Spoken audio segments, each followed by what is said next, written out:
جیسا کہ پورے پاکستان کے ساتھ ساتھ پوری دنیا کو پتہ ہے کہ اس ٹائم ہمارے ملک میں جو ظلم و بربریت کا سلسلہ 8 فروری کے الیکشن کے بعد اس مینڈیٹ کو چوری کرتے ہوئے ایک فارم 47 کے تحت ایک گورنمنٹ جو نام نہاد گورنمنٹ تھی وہ پورے پاکستان کے اوپر نازل کی گئی، اس کا وہ ظلم و بربریت کا سلسلہ چلتے چلتے آپ 9 مئی کے جو ہمارے وکلا تھے جن کو ملٹری ٹرائل کے بعد اور ان کے ساتھ ہمارے نہ صرف وہ ہمارے وکلا بھائی اور ہمارے وکلا کے بیٹے، صرف انہیں اس پاداش میں لیا گیا کہ وہ حامی تھے عمران خان کے، وہ حامی تھے اس مینڈیٹ لینے والے لیڈر کے جو صرف نہ کہ پاکستان بلکہ مسلم امہ کا لیڈر ہے۔ تو ریسنٹلی ملٹری ٹرائل کے بعد ہمارے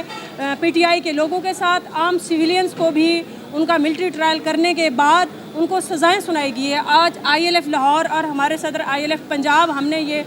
متفقہ طور پہ یہ پروگرام جو ہے آرگنائز کیا ہے، اور یہاں پہ ایک بات کلیئر کہتی چلیں، بینگ اسٹوڈنٹ آف لا، دیکھیے جو ملٹری ٹرائل سویلین کا وہ اگینسٹ دا کانسٹیٹیوشن ہے، اور اسپیشلی 175 جو آرٹیکل ہے اس کی خلاف ورزی ہے، کیونکہ آپ کا کانسٹیٹیوشن اس میں سب سے پہلے فنڈامنٹل رائٹس آپ کے فیئر ٹرائل اور فیئر انویسٹیگیشن کا کہتے ہیں، جبکہ فیئر انویسٹیگیشن کے اوپر آصف سعید کھوسہ صاحب کی سغرا بی بی کی جو ایک ججمنٹ ہے وہ بڑی کلیئر ہے، جس میں کسی بھی اکیوز کے لیے اس کا سب سے پہلے اس کی فیئر انویسٹیگیشن ہوتی ہے۔ اور ملٹری ٹرائل کا بھی اگر اصول دیکھا جائے تو وہ یہی ہے کہ جب کسی کے اوپر جرم ثابت ہوتا ہے یا اس کے خلاف ایسے ثبوت ملتے ہیں کہ وہ کسی اس طرح کے ہینیس کرائم میں شامل ہے جو اگینسٹ دا ملٹری ہوئے، تو اس کا ٹرائل ملٹری کی کرتی ہے، جبکہ ہمارے جو اس ٹائم 9 مئی کے وہ لوگ اسپیسیفکلی جنہوں نے اسپیسیفکلی کسی پارٹی کے حق میں پریس کانفرنس کرنے کے بعد اس میں شمولیت کر لی، ان کے لیے تو وہ ملٹری ٹرائل بھی نہیں ہوا اور ان کے لیے وہ 9 مئی کا اکرنس کچھ بھی نہیں تھا، یوں سمجھیے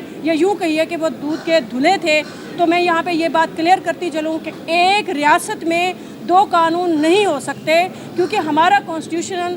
اس کے فنڈامنٹل رائٹس جو ایکول رائٹس دیتا ہے تمام سٹیزن کو، تو under the constitution of Pakistan umbrella تو آل سٹیزن آر ایکول، تو ان کے ساتھ قانونی کسی بھی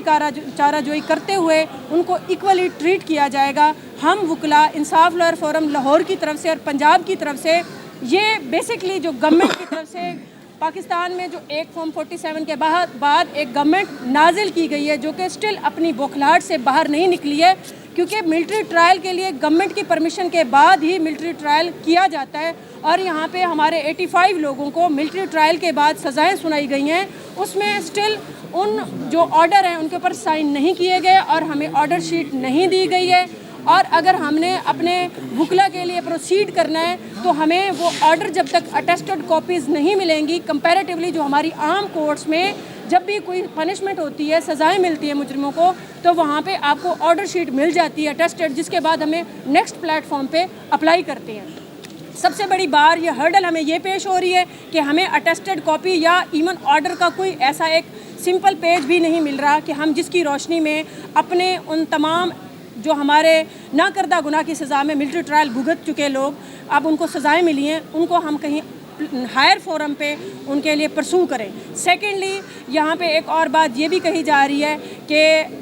نہ صرف ہمیں وہ آرڈر نہیں دیے جا رہے بلکہ بلکہ ہمارے ایک کولیگ ہیں حیدر مجید بھی ہیں، حسان نیازی بھی ہیں، اور ان کے علاوہ جنید صاحب ہمارے ایک کولیگ ہیں سینئر، ان کا بیٹا جو کہ صرف وہاں پہ ان کے مطابق انہوں نے ایک پریس کانفرنس بھی کی پریس کلب میں، وہاں انہوں نے بڑا کلیئر کہا کہ میرا بیٹا خالی ہاتھ تھا، نہتھا تھا، وہ اس موب کے ساتھ بچہ وہاں گیا ہوا تھا، ان کو بھی 6 سال کی سزا ملی، اور حسان مجید کو اور جو حسان نیازی کو اور حیدر مجید کو اور حسان کو سب سے زیادہ ٹاپ آف دی لسٹ 10 سال کی سزا ملی ہے۔ صرف اور صرف اس کا قصور اتنا ہے کہ وہ عمران خان صاحب کا بھانجا ہے، اور دوسری بات یہ ہے کہ وہ اسٹوڈنٹ فیڈریشن سے ہیں، آئی ایس ایف کے لوگ ہیں، اور جب آپ کے ملک میں وہ آواز جو حق کے لیے اٹھتی ہے اس کو دبانے کے لیے آپ ہر طرح کی کوشش کرتے ہیں، یہاں تک کہ آپ گورنمنٹ کی اجازت سے ان کے خلاف ملٹری ٹرائل کرتے ہوئے ان کو سزائیں دیتے ہیں۔ یہ اگینسٹ دا لا ہے، اگینسٹ دا کانسٹیٹیوشن ہے،